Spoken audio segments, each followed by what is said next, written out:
ñu ne ñaar yi rek am di góor muy jigéen góor ñu ne góor jigéen mu ne jigéen mooy baatu xalifa ku ko dégg rek di nga fëgg dënn parce que baat bu dis la yàlla ne sàkkuma nit pour bugg a xam wala bugg a xool matadiam sàkkuma doomu aadama parce que dama sàkk aljanna wala safara.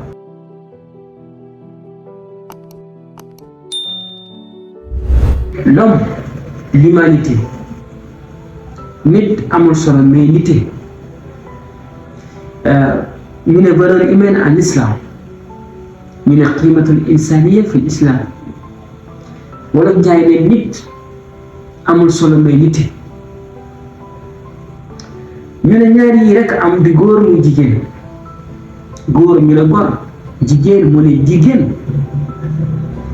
dafa am benn analyse bu ndaw bu ma bëgg ñu def ci Alxuraan gis nga yàlla suñu borom dafa bëgg sàkk Adama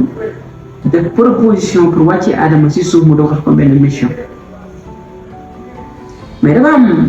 baat bi yàlla suñu borom utilisé mooy baatu xalifa ku ko dégg rek di nga fëgg dënn parce que baat bu dis la mais piège la. gis nga yàlla suñu borom bu mu décidé dafay wàcce Adama dafa am ñu rejeté proposition boobu mais dafa am processus bu mu war a mën a jaar bu wàcce Adama si suuf mais dafa am question bu ñu laaj yàlla suñu borom la moo tax nga bëgg a wàcce Adama yàlla di expliquer valeur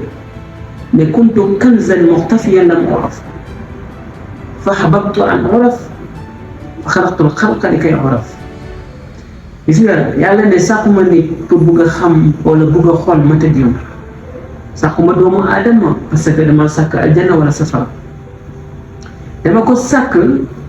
pour am ku ma xoolee sama bopp.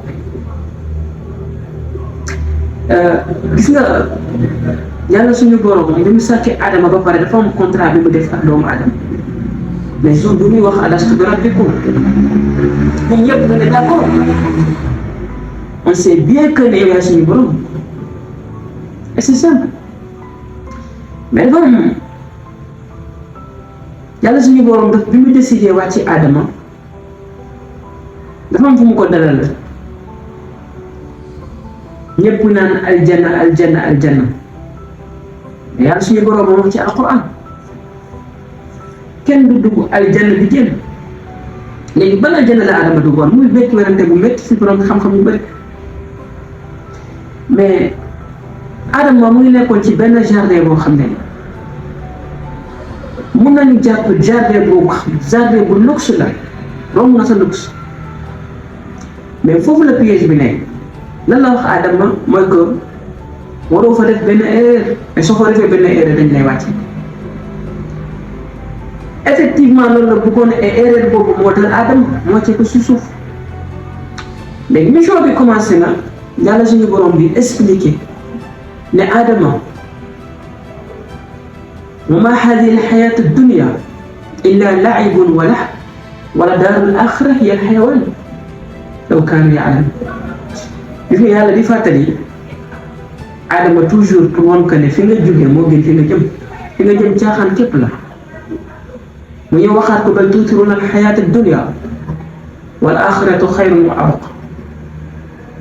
toujours yàlla di ko fàttali fi nga jëm baaxul fi nga jógee moo ko gën et pourtant moom moo soxla mission fi mu jëm.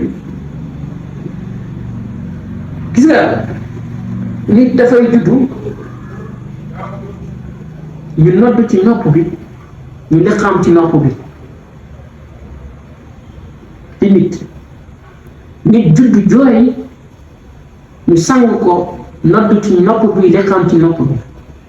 gis nga nit kooku mooy juddu mooy ñëw dee ñu judd